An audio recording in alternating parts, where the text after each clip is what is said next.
Go for it, Paul. Testing, testing. Today on Quality Time with Family Ties, we learn Jeff and Mallory sitting in a tree. B-O-R-I-N-G. In 3, 2, 1. Hey, everybody. Welcome to Quality Time with Family Ties. I'm one of your hosts, Scott Jones. Joining me, as always, Mr. Paul Packler. Paul? Scott. How's it going? I'm good. How are you? I'm good. Corey Pepper, how are you doing, sir? I'm a little sleepy. I'll tell you why. I just finished watching this episode. Holy shit, this episode. Oh, my God. The French invented the word ennui for our experience watching this episode. Wow. This is why the French hate us. This is why the French hate us. The good news is I really feel as though I've done my part to save the environment because the paper that I usually use to write notes hardly has anything written down on it. I kept on thinking something important would happen, and it never did, so I have almost a blank piece of paper here. It was like that like you kept pen to paper and then up. Yeah. And then, No, sorry, it's not working. Mm-hmm. I think I'm the opposite. I have so many notes on this and so many questions, but most of it is just like, I hate Jeff. I hate Jeff. I hate Jeff so much. If you're following along with us on Netflix, we are on Season 1, Episode 17, the title, French Lessons. Let's say this. If you hate Jennifer, let's say, hypothetically, Right. I found someone whom you could hate more than Jennifer. Mm-hmm. Yep. I don't have a lot of positive things to say about the character of Jeff or the actor who played the character of Jeff. I'll go one even further. Not just the actor that played Jeff, but the directing of Jeff and the writing of Jeff. There's a lot of people responsible for this horrible creation of Jeff. There's a quagmire, and his name is Jeff.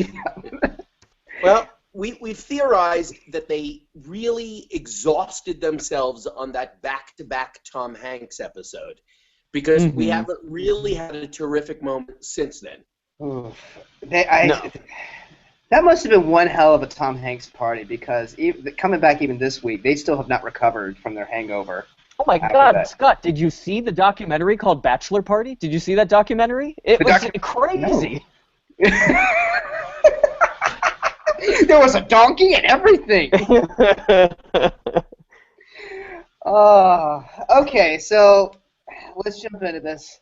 Stephen starts off with our B storyline, if we can call it that. Stephen wants to play chess with Alex as a bonding because he wants to hang out with his son and play a fun game of chess. And of course, Alex is excellent at chess, and we have discovered that he has beaten his dad like 138-0.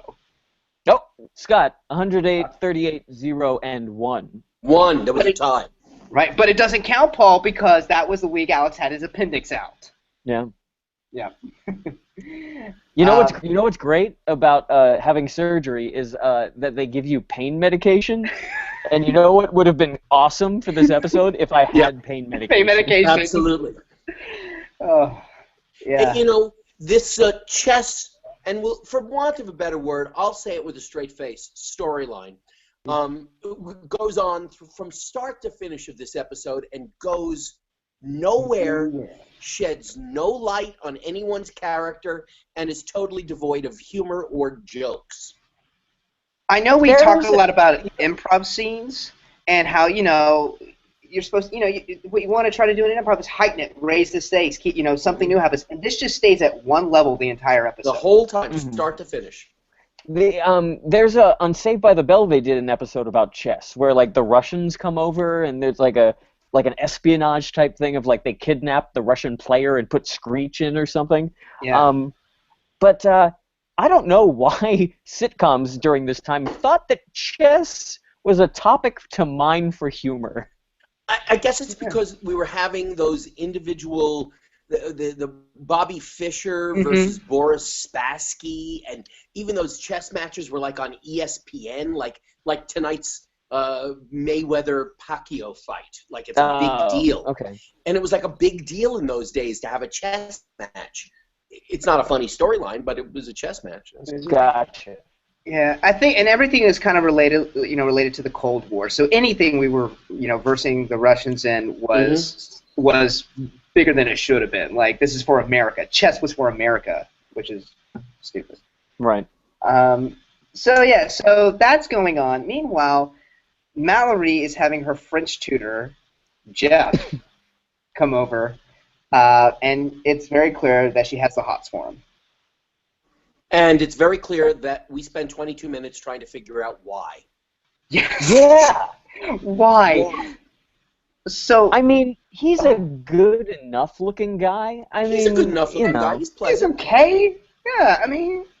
But that's where it ends. There's nothing else. Nothing. Jeff is the original MRA guy, and we're gonna get through that later. But like, he is just a weird Gamergate dude. Yeah, he's extremely weird. So just to kind of put in perspective for those that didn't watch the episode, the first entrance of Jeff, the first thing we see and hear about Jeff is they open the door, and he has been standing there for a little while, and he didn't want to knock because he heard voices inside and didn't want to interrupt. That's creepy. And this is the person that Mallory has the hots for. Yes. How and this is what frustrates me with the writers of Family Ties when it comes to Mallory. How low do we have to sink her self-esteem? Mm-hmm.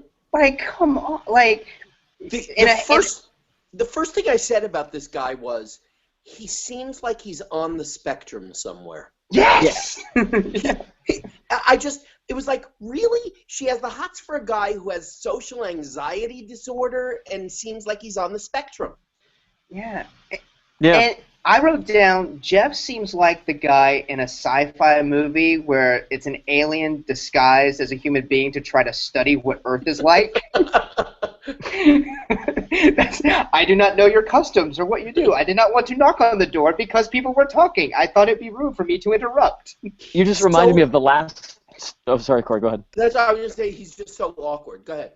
Yes. No, you just remind me of the last Starfighter when they make it like a replicate of the guy so that way his family thinks that he's still there. And even that replicate had more charm than Jeff.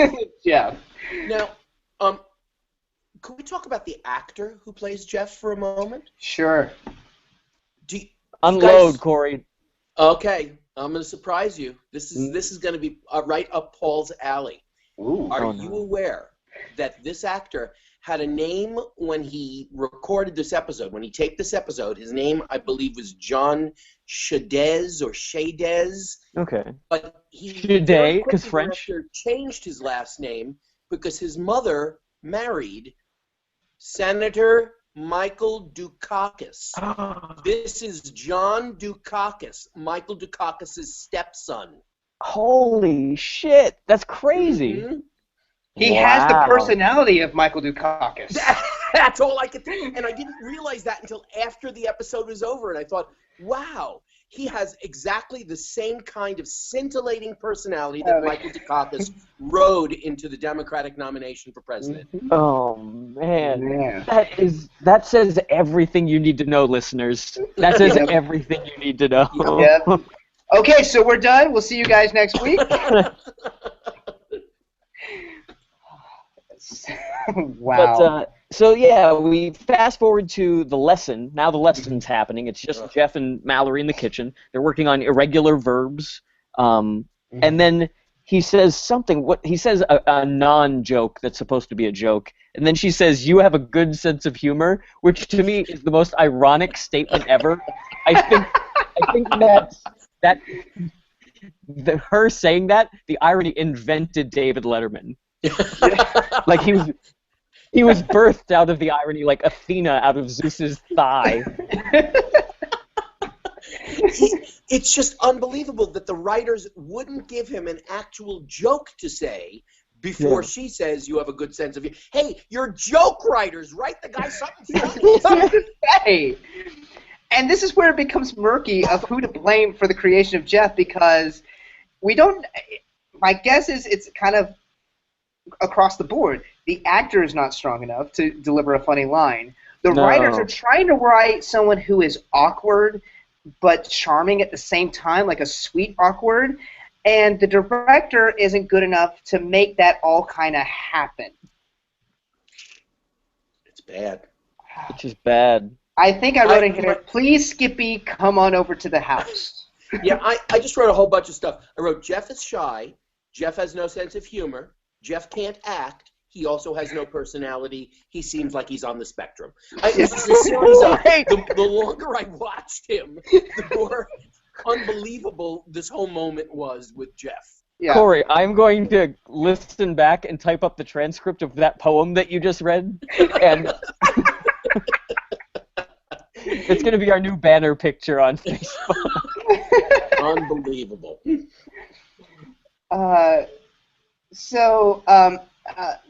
Jennifer and Elise come in right as the lesson is wrapping up, and Jeff finds a reason to leave awkwardly. Oh, you know what? What's interesting, though, in an example of actually good acting, is Elise does, if you blink, you'll miss it. Elise and Jennifer come into the kitchen, and she sort of falls into the kitchen as if to signify that Elise and Jennifer were listening in at the door. And it's just a little thing and that the door gave way and they were pushed in some way. Exactly. But it's so tiny that it was just something that Meredith Baxter did, and it's brilliant. And it's sort of like, hey, Tina, just follow me. Right. We're going to act like we're leaving the door, and we're going to stumble into the kitchen. Right. And had the writers been smart enough, they would have to do something funny. Yeah. Mm-hmm. What's that, Scott? I was like, if the writers had been smart enough, they would have added a joke to that. Like, it's this great moment that they created, and then have Mallory comment on that to kind of punch it up would have been excellent. Yeah, but you're right. It's blink and you'll miss it. And so it's a kind of a heartwarming story between Elise and Mallory, talk about how much she likes him, and Elise goes into this whole thing about like what she had to do back in the day if she liked a boy. That it, back in the 1890s, in as the Jennifer references the 1890s, right? right. And how things are different in the age. If you like a boy, you can just go up and tell them, just let them know that you like them. And back then they had to like write on notebooks or buy the person's house next door, which was just a weird reference. It was a weird reference, but you sort of knew it was such a weird reference, you knew that it would come back as a callback joke in a few moments. Yeah. Which it does when stupid Jeff leaves his book and has to come back. And Mallory says, did your parents buy the house next door? Yeah, because it's like, there's this look from Jennifer and Elise, just tell him. And she comes up with, is the house next door to you available? That's it. Yeah. Man. It's like Jeff is a black hole who makes Mallory less interesting. Yeah. So Elise seems to indicate that she thinks that it's all perfectly all right for Mallory to ask Jeff out. Right. Mm-hmm. Yeah. Yeah, and so. Corey, it sounds like there's something more to that. Are you? Yeah. No, I'm not going there. You've seen the episode. You know there's no more to that. Yeah. I'm just mining for something. The more I think about it, is as I watched this episode, the more I thought about it, I was like, if you didn't know this was a sitcom, this would be like the first half of like a thriller, like where Jeff is going to do something crazy and kill the whole family. Yeah, if you didn't know this was a sitcom, this would be the longest 2 minutes of your life before you changed the channel.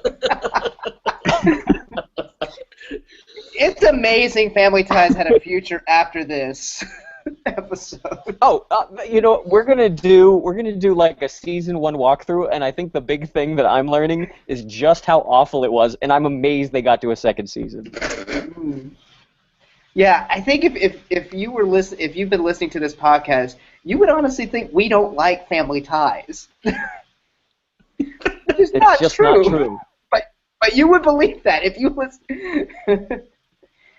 All right, so we go back to the chess game. It is getting hot and heated. Like all chess games. Yeah, Steven. Yeah, Steven has taken a day, I think, to make the opening move. He hadn't made the move yet. He was still studying the board. Right. The opening move is the most important. It's the crucial move in the chess match. Crucial move, right. Doesn't he have a job to go to? What the hell is going on? That studio isn't going to run itself. No. So They're going to have to hire back that the molester guy. Uncle, That's just gonna make whatever things- his name was. Uncle Arthur. Uncle Arthur. So just to recap, last episode we had the stock market. This episode we have chess. Oh, it's getting, the topics are thrilling on Family Ties right now. All right, so Stephen leaves to really go Stephen makes his move finally and puts his hand back and is like, try to deal with that, Alex. And instantly Alex makes a move, frustrating Stephen. Stephen runs off. Jeff walks in. Because no one was talking because they were playing chess. Right. And Jeff's at the door. He's like, sounds quiet. Safe for me to enter. It's okay, Jeff. And Alex, one thing leads to another, and Alex, Jeff wants to ask Alex about Mallory, and Alex says, no, she likes you. You should ask her out. And again, I'm going to go back. I want to see what you guys think about Gary Dave Goldberg and Michael J. Fox's career. Did it not sound like a little bit of the way Alex talked to Jeff, like Marty talking to George McFly about asking out Elaine? Yeah. 110%. Oh. It's scary. Except Crispin Glover is talented. That's the only difference. And much more interesting to watch. Why couldn't they get Crispin Glover for this part? It would be so much better. Yeah. I think he was making a film or something at the time about, like worms crawling in the ground, or maybe he was reading some Edgar Allan Poe and he got really caught up in it, and he just couldn't get to that casting session. He needed more. He needed Jeff to have more depth before he took on that character. True. Yeah. So he gives Jeff advice. Okay. He's like, do X, Y, and Z. Once you heard that a girl liked you, didn't it relax you a little bit?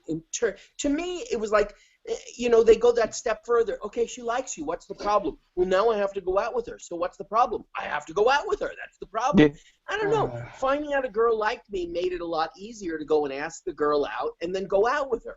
Yeah. Absolutely. And this, again, is why we hate Jeff. There was a girl at Snow White during the rehearsals. This dancer girl, so out of my league. And I found out that she liked me. And I was like, what? And that made shit really easy. Yep. It's nice that I'm not mentioning her name, isn't it? It's very, we've all grown, we've all become more mature. Okay, I know what you're talking about. Oh, yeah. I just saw a picture of her recently, Paul, and 10 years later, she's still out of your league. Mm-hmm. Yep. It's so true. I don't know what happened. She has a totally different hair color, but boy, she looked rocking in this picture she just posted within the last month. It was like, wow. So good for you, Paul. Thought of you immediately, Paul. Yeah. Oh. Yeah, and this again goes to why we hate Jeff. Like, the lack of confidence. Like, if the character has zero confidence about anything, so why should Mallory even bother with him?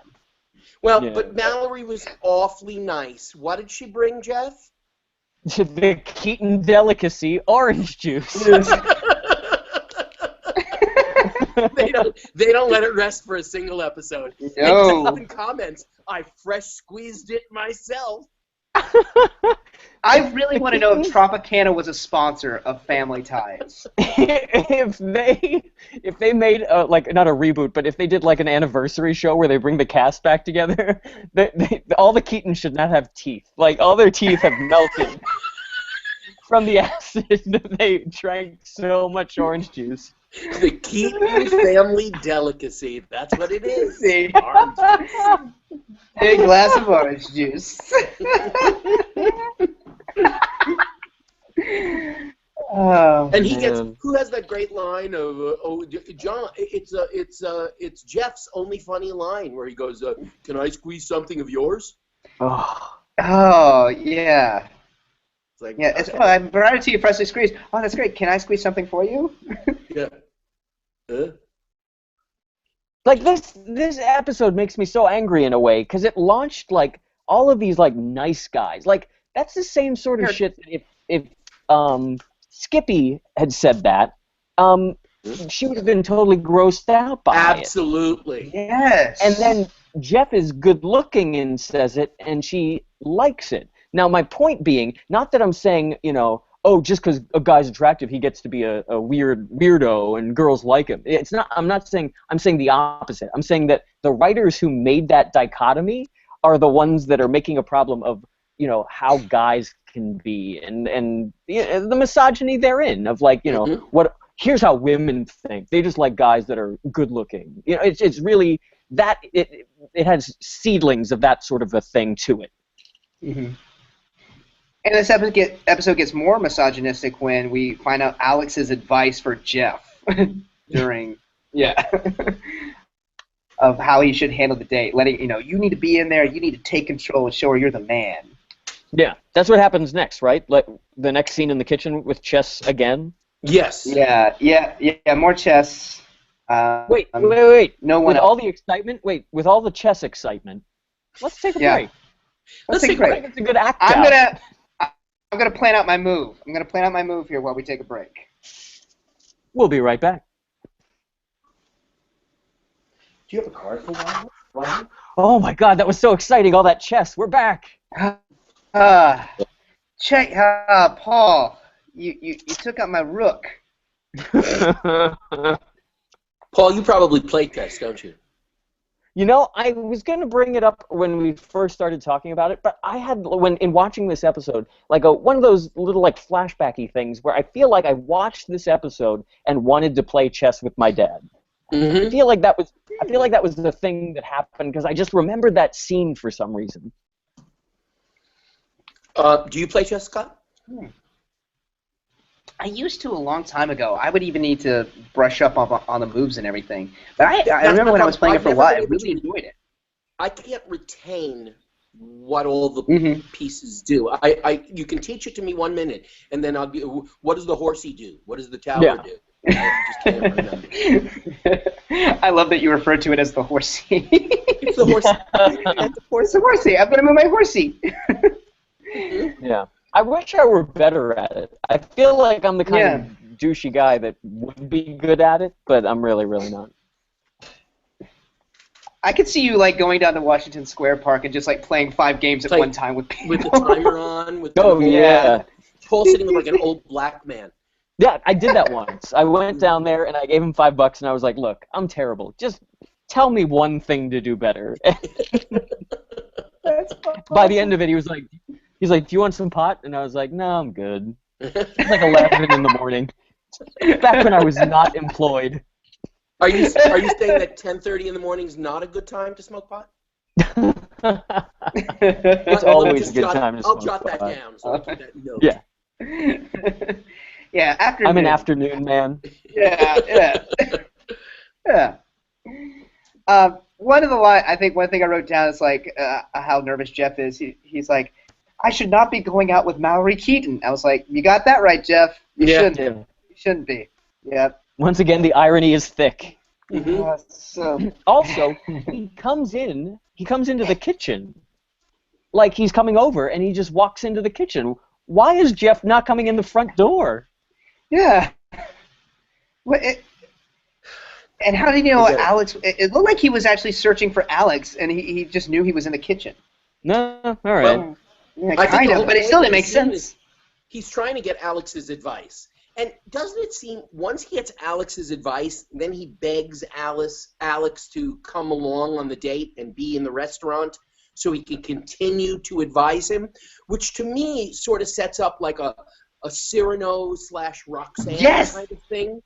Right. It's a bad Cyrano. That sort of didn't really happen. I thought that's what was going to happen, but it didn't. No, because that would take effort, I think. You'd have to...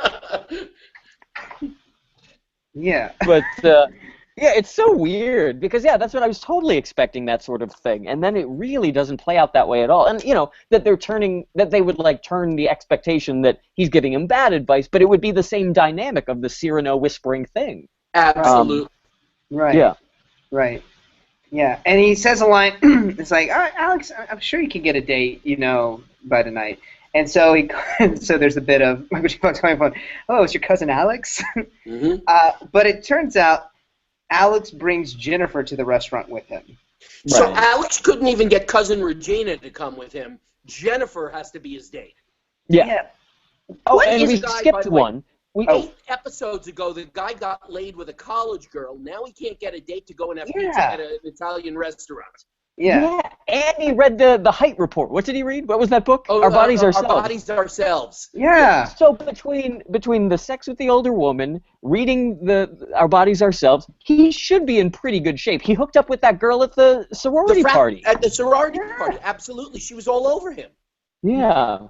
It's really confusing, the status of these characters. I think we've talked about it before, but I don't know how popular Alex is, and I really also don't know how popular Mallory is either. You know what? I think this is an example, once again, of Jeff being the black hole that sucks everybody's energy out. Like, now Alex can't get a date. Like, I bet he does math problems wrong every time Jeff comes into a room. And I also want to point out, there seems to be something that the writers love about putting Michael J. Fox and Tina Yothers together in the scene. They do it a lot. Yeah. Alex and Jennifer are like always together, and it still really hasn't worked. It's much more interesting when there's Alex and Mallory. Right. Do you think it's they like are saving money on cameras, like because they're both short? Is that what this is? Ooh. Well, that they have the cameras adjusted at a certain height level, and that's about it. That's all they want to do. Interesting. Yeah, they don't have to get the apple crates out or anything like that. Maybe it's a union thing. It's bad. Yeah, it's really bad. So, Jeff is on the date with Mallory. Jennifer and Alex sit far away. Mallory, of course, keeps asking Jeff, why do you keep going over there? Jeff keeps excusing himself for any reason to go over there, and not subtle at all. Will you excuse me, please? And walks right straight to the table. Yeah. Yeah. And if I were Mallory at this point, I would just leave. This is horrible. And their waiter, the waiter that is waiting on Jeff and Mallory, looks like Kevin Kline from French Kiss. It does. It does. And thinking of that made me think of, hey, remember how there's episodes about French and we've never brought that up anymore? And hey, remember how French Kiss is actually kind of charming? I wish I were watching that instead. Yeah. Boy, you had enough time for your mind to wander. Yeah. Meg Ryan was really cute in that movie. Yeah. That was a cute movie. She hadn't gotten freaky looking yet. Yeah. Or anything with Kevin Kline would be good right now. He's such a fun actor to watch. I wonder if I have Fish Called Wanda's on Amazon right now. Can I stream that? Yeah. So let's go over the advice that Alex gives Jeff. The first one is, okay, when you go over there, when the waiter comes over, order for her. Just pick something up, order for her, and insult the waiter, because girls like that.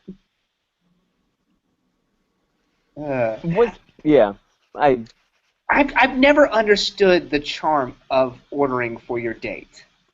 Nor have I. And I'm assuming all three of us have worked in restaurants. Mm-hmm. And when a man orders for a woman who's sitting there, especially sometimes the woman will say what she wants, but she'll say it to the dude she's with. And then the dude will say it to you like, I just heard what she said. We're all in the same place. Yeah. I heard her say fettuccine to you. I've already written it down. Mm-hmm. I remember there was one time. Yeah, go for it. There was one time I went to a sushi restaurant with a girlfriend, and the waitress that was waiting on us just kept going to me for every answer, and it was so weird. It was just just very creepy and like well, man, tell me what you want, and is she ready to order? And like just the girl is right here. Talk to her. Yeah, talk to her. Yeah. I remember seeing stuff like this in movies, like old 1950s movies and stuff where the man's ordering for the woman. And I remember as a kid just thinking, it's like, wow, that's a bummer. What if the woman didn't want that? Like, she's at this nice restaurant. She doesn't get to eat what she wants. When you go out to eat, you like to order the thing you're excited about. Wow, that's rude. Mm-hmm. It always seems so incredibly rude. Why do you think Alex told him to insult the waiter? You think it's like a power thing? Like, oh, this guy's like in charge. Mm-hmm. I guess that's what I assumed as well, but I just thought that's sort of creepy advice. Why insult the waiter? Yeah. Yeah. Yeah. All right, and this. Okay, so Jeff goes over, awkwardly orders for Mallory, and Mallory's like freaked out for 2. Yeah. Bill Parmesan for 2. And she's like, okay, I'd like to get a root beer. No, ginger ale. Yeah.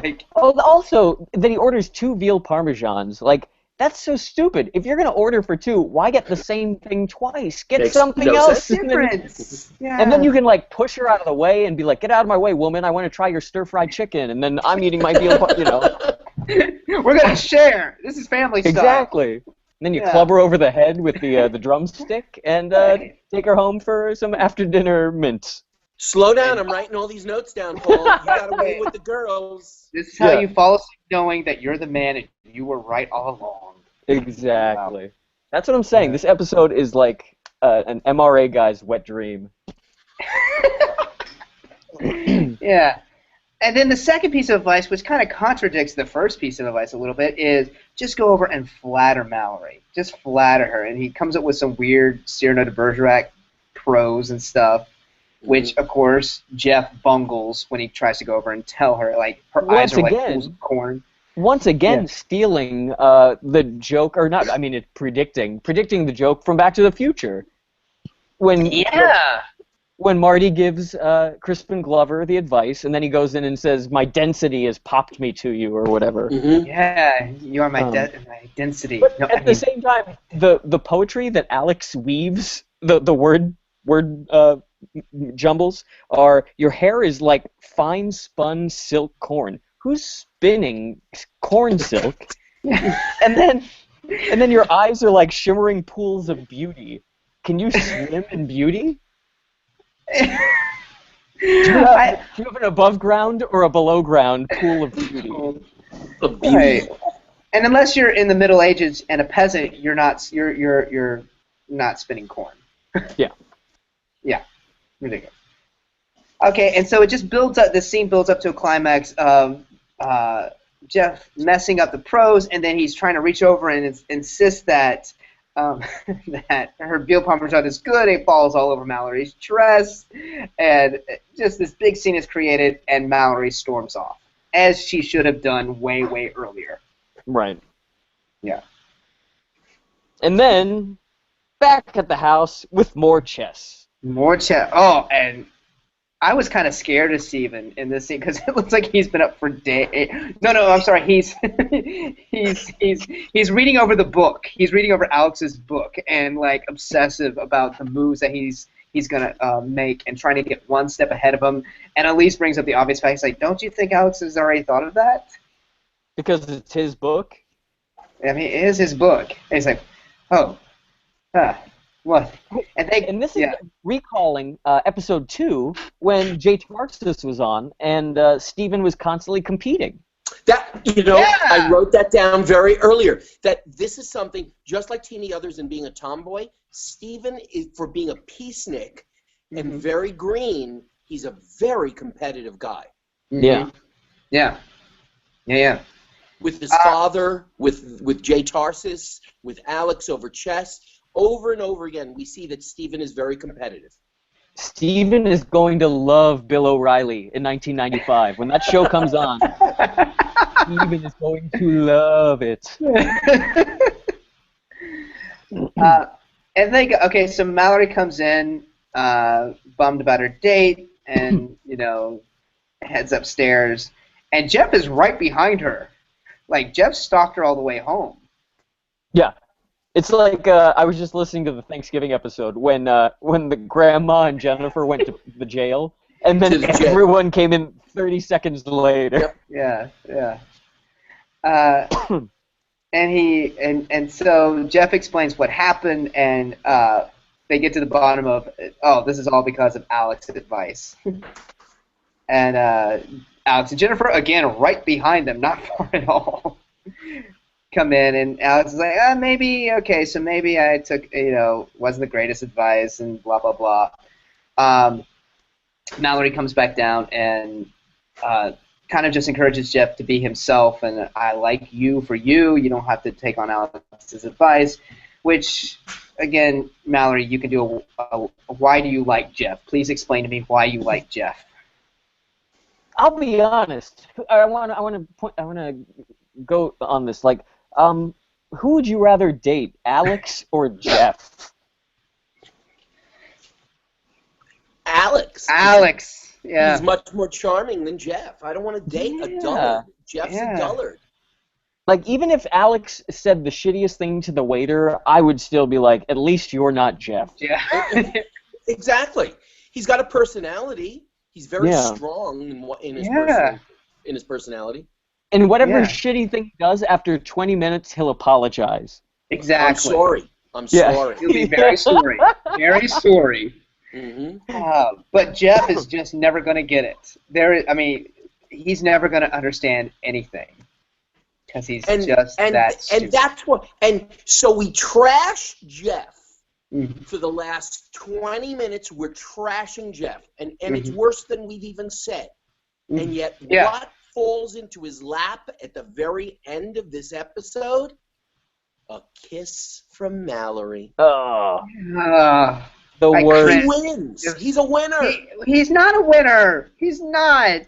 He's the Jimmy Fallon of dating. He just failed upward until he got a kiss. Also, I want to point this out, is that, like, everyone's standing there, I think, when the apologies are happening, and that's going, fast and furious. And then Alex is like, hey, I didn't charge for my bad advice. It's not like he's out any money. And he's standing right in front of Steven, and it's like, hey, idiot, don't you remember what happened last episode? Somehow you're not grounded. Like, ooh, that's right. He's out playing chess with his father this whole episode. Where was the grounding? Yeah. Yeah. Yeah. And you still owe him money. So maybe you should have charged for your services. Yeah. Anyway. Okay, so Mallory and Jeff, I guess, are going to date. I hope it doesn't last long and Jeff moves away or we never hear from him again. Yeah. Like all girls who are out of a guy's league, they just need to date them quickly and then move on. Yeah. Realize you can do better. Yes. But then, I guess when they edited this episode, do you think that when they edited this whole thing and they realized we're like a minute and a half short? Because it seemed like the episode ended on the kiss. We even hear applause from the audience, as we usually hear at the act break. So we hear applause, and yet there's a tag without a commercial. There's a tag. They go right into, like, the tag. And the tag is just another chess scene. Yeah. Well, I think the audience... I think after they taped it, the audience, as they were leaving, they were like, hey, we love the chess scenes. There was less Jeff in there. Yeah. We need to see what happens in the thrilling conclusion. They ended up the kiss, and the whole audience was like, more chess! Who won the chess match? Who won the chess match? And it's so funny because, like, now the whole family is involved in this chess match. It is late at night. Steven looks haggard and worn out by this chess game. Everyone's wearing robes. Everyone's invested in this damn chess match. And it just ends with Steven finally making a move, and he realizes he has checkmate. That's it. That's it. They couldn't put a joke on that at all. Like, they couldn't have... though. I mean, he's, like, so excited. He's like, come look, and then he stands up. And that's the freeze frame. Yeah. But, I thought that was a fine tag at the end. I mean, the whole plot line was terrible, but of all the ways... What a fucking tag. At least you're looking at it in perspective. The plot was so bad that the tag seemed okay. Yeah. Yeah. It's like, I don't know, if you were a Russian peasant and the way that Peter the Great was going to kill you was like to throw you off the most beautiful bridge in the world, you'd be like, my life was awful as a peasant. but I'm dying in a cool way. Right. Thank you, Czar, for throwing me off of Yeah. a cool bridge instead of a really disgusting one. Right. That's the quote. I don't know if you read. That's actually what he said. Wow. Wow. And just to kind of show you how bad this episode is, it's like chess is bad enough as a plot line. Jeff is even worse. Is even way more boring than chess. Yeah. Yeah. It's is. really just. I hope that this is the bottom of the barrel of this season. I hope. I gotta guess it is. Yeah. I'm praying it's not. How many more episodes do we have? Like About 5, 6 five. more I think there are episodes? 22 in a season. 22. Okay. Okay. Yeah. So we got a few more episodes. All right. Well, ladies, just remember you can always do better than Jeff. That's where it Wow, is. that was really sad. That's- guys. Yeah. I What a couldn't- way to this- end the episode. My mind is just so numb from this episode, from just talking about Jeff. I feel like I've suddenly become as boring as Jeff.